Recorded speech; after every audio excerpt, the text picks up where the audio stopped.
Welcome, faraway friends, curiosity seekers, and connoisseurs of games the world over. 'Tis I, Angel of Darkeport, and we are going to see if we can get through this take without me snorting like a pug or having the record function fail. So we've been having all kinds of issues. This is actually lost track of the attempts, but I thought I had it 2 days ago, and then record said nope, and I think I figured out what's going on, but we'll see. At any rate, this one's for Zach. So Zach, hi. Thank you so much for your support and your warmth and your encouragement. I really appreciate that.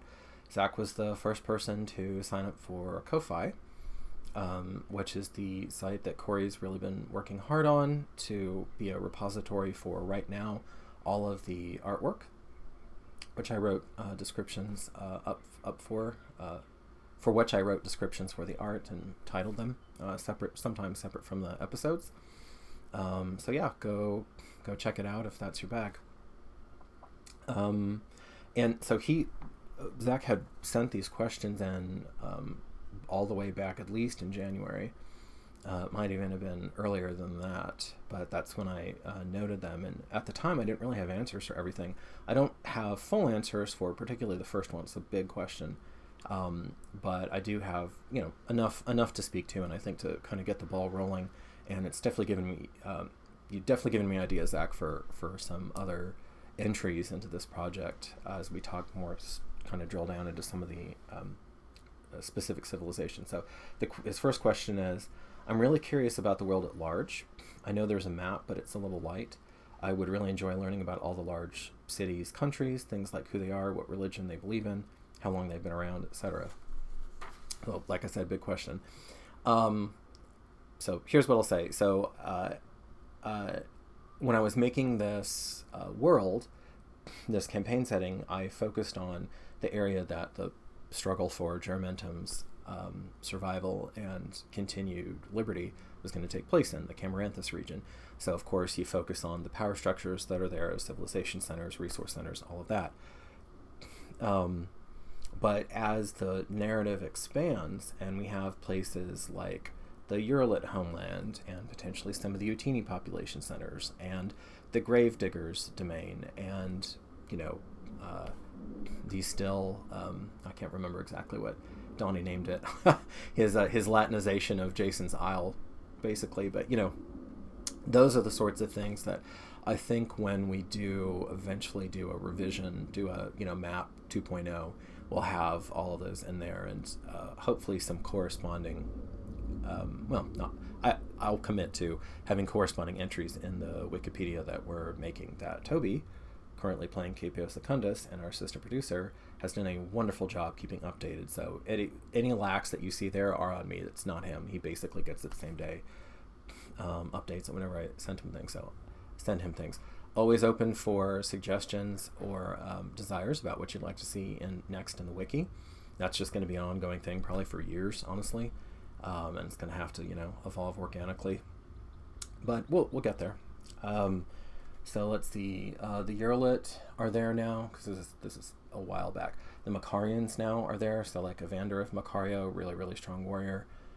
Jason, little Jason of Makario, like that. So Makario might be, actually I think it's a little too far south to be on that map, but like maybe an expanded map, we fill it out a little bit. But it's in that large Gulf area that Leptis Regium is sitting on at the bottom. It's south of there. Kind of think like maybe not roughly, but like Sicily and Greece, kind of like that, a little bit farther than that. Any road, all right, and then Zahar, kind of updating what's going on with Pollux. We'll see. That could change pretty quickly. All right, second question. Other than that, I'd love to know more about the Fellowship's past tales. No spoilers, obviously. I know they weren't recorded, but are there any notes about key people met, events that took place? Even just a reading of those made into a video would definitely be something I'd want to watch. So, funny you should ask that. I would love to see at least 2 back from the Session 0 that we sent out, which wasn't a traditional Session 0, but it was the one, it was never meant to be aired, although held up pretty well, I think, in terms of production quality and flow. It has a really powerful scene between Donnie and Katrin in there, where Merrick is there as well. I think to back from there, probably the sound quality is still good enough. It's not quite up to our current level, but it's, passable.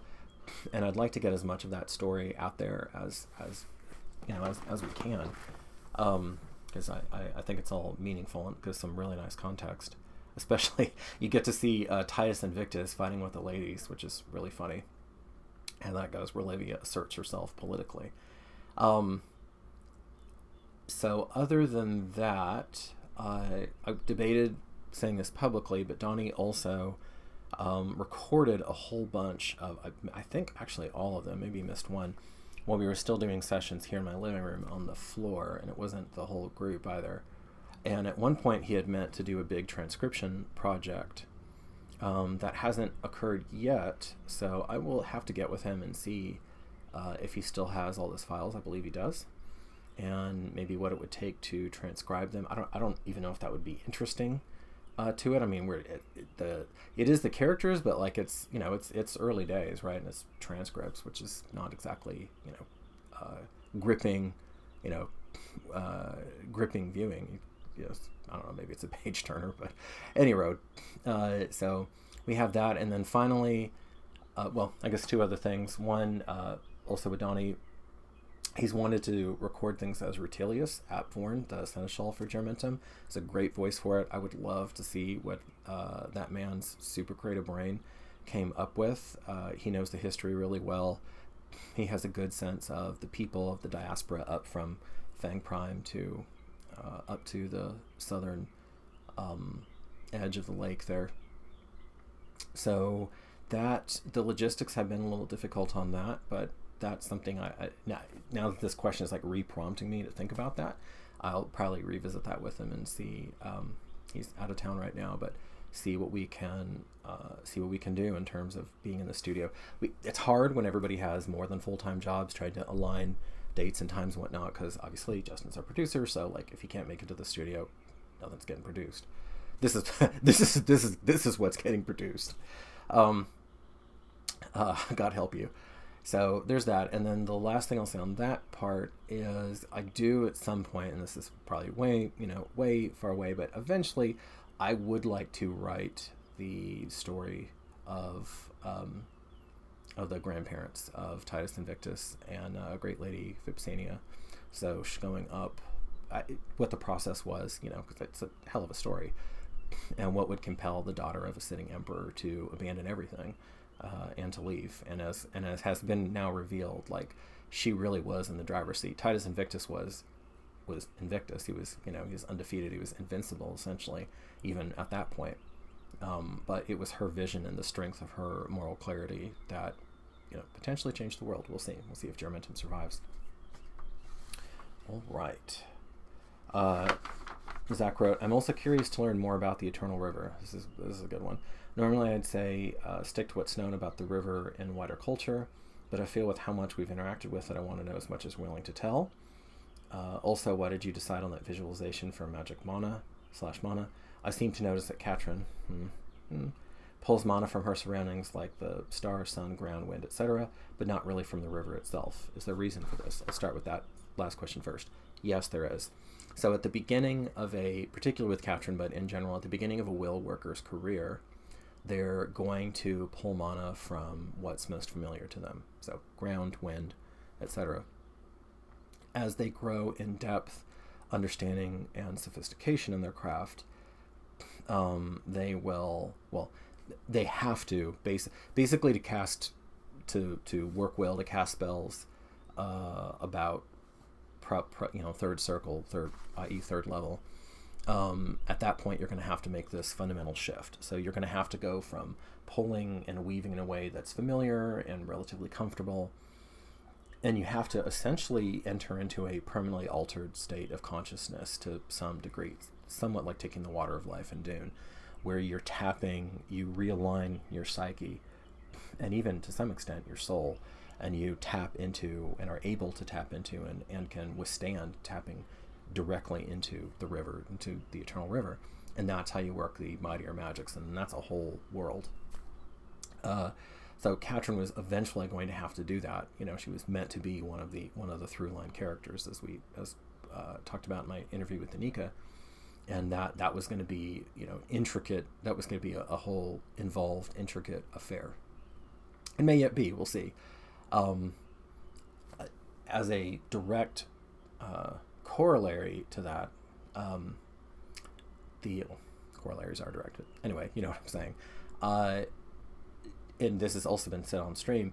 That is one of the main contributing factors to why so many of the really powerful mages go bonkers. Essentially, they now it tends to manifest in being power hungry, or wanting dominion, wanting control, sometimes wanting forbidden knowledge, etc. But Figulus Neus is a remarkable figure, not just because of what he was able to do in his career, but that because he was able to keep at least some of himself, and he didn't just get swallowed up. But he went so deeply into the mysteries of the Eternal River, but he was still able to retain some soupçon of humanity and groundedness and perspective, which not many of them do, and that's gonna play out. That was going to be a huge theme in campaign 2, or what in the campaign that I was originally going to do, but will be showing up in campaign 2, and it's already there. Even in characters like Capio, you start to see them just fundamentally different perspective on the world. That, in his case, compounded by the fact that he's a death tamer, necromancer, but really any of them. So that was that piece of it. And then I'm going to go ahead and expand. You asked why the visualization of the river. I'm going to go ahead and expand that to say why that subjective, the detailed, why that approach to their subjective experience. A couple reasons. I wanted to. So the home game, we did kind of do bodily experiences with magic, but it was, the focus was a little bit different. In this one, I wanted something that wasn't super specific to a person, because it was something that everyone could experience. So almost everybody knows what it feels like to have a chill run up your spine, right? Almost everybody knows, probably everybody knows what it feels like to, have a headache, have weird kind of, nervy impulses running through your body at odd times. Maybe not often, for some people more, for some people less, but just those were all descriptions that I felt like, even if somebody watching can't ask the GM clarifying questions, but they can still relate to that. That was one part. Another part is I really wanted to contribute to the grounded feel of the campaign, that although these are remarkable people, they are chosen and they have these fantastic abilities, they're not superheroes. Their abilities take a toll. Their abilities are not divorced from them. They're not just casting light. They are taking mana and shaping it through their will, and that's an exertion, even if it's a relatively trivial one for someone super skilled like Katrin at her level. And by tying it into something physical, it just made it more real and certainly more visceral at times. During the Battle of the Broken Tower, where she's just soaked through with sweat by the end of it, and she'd been maintaining the hold on the one Utini champion's mind, and probably turned so many elements in that battle, but turn that portion of the battle in their favor for sure. So I wanted to make it essentially more real and more accessible, is why I did that. And then hopefully since January we've gone more into the river and explained more of it and whatnot. But let me know if that is not a sufficient explanation. So second to last question. Quick side note: why did Lady Vale hint that she expected Chosen to have green hair, yet none of the Fellowship do? This is a good catch. There's a long answer to that, but I'll try to keep this short, because this video is already going to run long. Essentially, one of the premises of the campaign is that the Old Empire is in decline. That's even been stated explicitly on stream. A couple different characters, I think, and Vale's one of them. So So the founding bloodline of the Empire, the very first, this is all, Empire. You could say propaganda. You could say, they're written in oral tradition, etc. However, but this is their version of events. That their founder, eventually Gradus Magnus, Graydus, but play on words there, homophone, almost. He had green hair, and according to them, he was the first chosen, like the very first one ever. And that would pop up periodically. And so when you have these pretty, not inbred necessarily, some of them are, but, these pretty insular bloodlines with a pool of only, a couple thousand people, and then occasionally marriages out and up and laterally, you can trace. I mean, essentially, there's a genetic pattern there that you can kind of trace. They don't have a concept of genetics. I think it was Mendel. Was it Mendel in the piece? The monk. I should know that off the top of my head. Anyway, where kind of like we got that was, as far as I know, like humanity's first kind of study of genetics. That probably hasn't happened in Terra yet, in this campaign setting. But they've just, there's been enough empirical evidence. I know I said the short answer, but some of these got pretty long. Anyway, point of all that being that other chosen who are not somehow in that bloodline they're super rare in the Empire now, to the point where Vale wasn't even 100% sure if, at least in that area of the world, I'm hedging that, but at least in that area of the world, that there was really any other options. So she was quite surprised. The other part to that, though, and I think this is now, been made clear, hopefully, it's a freaking chosen convention center up in Germentum right now. Like, the ratio of chosen to non-chosen in Germentum is crazy. There are very much in-character reasons for that, and in-universe reasons for that. Vale has noted that. Other power players have noted that. Players themselves have noted that. I know Wesa has said that on stream. So that's all kind of, there's a heady brew, mixing in there, and hopefully that as we continue to kind of fill out the narrative and the chronicle continues, more of that will make sense. And then last but not least, lastly on my introductory list of curious questions, I love the wordplay there, is Lady Vale herself. She's a very interesting NPC. Thank you.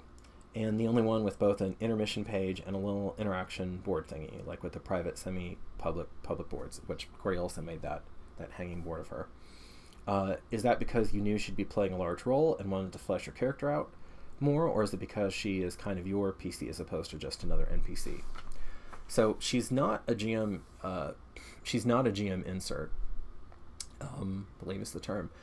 But what she, so two things on that. She is a central NPC. I knew that she was going to be very important to the larger story. I didn't know exactly how her story was going to go. But I knew that making her as real and nuanced and layered as possible was going to be really paramount for this story to work. It's early days yet. This is going to be a long campaign. It's early days yet. So you haven't really been able to explore so much of that. There have been some hints, and some things now are starting to be spelled out. She's talking about having participated in the Succession Wars and her day in the arena before His Majesty, etc. But I wanted to imbue her with the contradictions and and the hypocrisies and the inner conflicts. George R. R. Martin's beautiful line of the human heart in conflict with itself being the most compelling storytelling. And she needed all of that, and she needed a sense of being inhabited. She needed a sense of this woman has lived a life, Otherwise, it doesn't work. Anytime that a character's sole purpose is to, anytime that an important character's sole purpose is just to be an obstacle to the players, I'm not a huge fan of that. I'm certainly not a huge fan of that in my own storytelling, at any rate. So, hopefully she does feel like a real person, like she could be a real person with her flaws and her strengths and all of that. The second chunk to that is, I'll put it this way, here's a great challenge for you. storytellers and players, design a character that has nothing of you in it. Not a single bit of your own character traits in real life. Nothing. It is tough. Some people would say it's impossible. So the two elements that I really saw clearly in her, kind of by design, although of course the way that they actually manifest is always going to be a little bit different, are she is a warrior scholar. She really wants to understand the context of the moment she's living in. And that has been important to me for, I won't say my entire life, but a long time. That's been important to me for a long time. And that we definitely share. And it just a somewhat different take on it. You know, it started with military history. For me, it started a little differently, but we arrived at largely the same place. And so I definitely see that there. And then the other thing is she's got grit. And I have learned that about myself. I have grit. I don't know if I'm as tough as her, but, you know, when the choices are lay down and die or get up and keep walking, so far I have always gotten up and kept walking. And there is no give to that woman. None. She is one of those kinds of people who is just going to fight to live and to achieve her goals until her last breath. You know, whether she succeeds or not, that's a different story, but she's always going to make the attempt. So those pieces I really see, I really relate to in her, and I find those largely admirable, although, you know, I mean, anything to an extreme degree can be a detriment. Grit and determination can become obstinacy. Scholarliness can become, you know, pedantic or overly absorbed and not being in the present moment. All right. I hope that has been, if not enlightening, at least mildly entertaining. And we're streaming tonight, so I wish us luck. I wish the players luck. They're going to need it. They're, you know, still at a rough spot. And as you are on your journey out there, stay safe, stay curious, and I hope to see you back here again soon. Vale.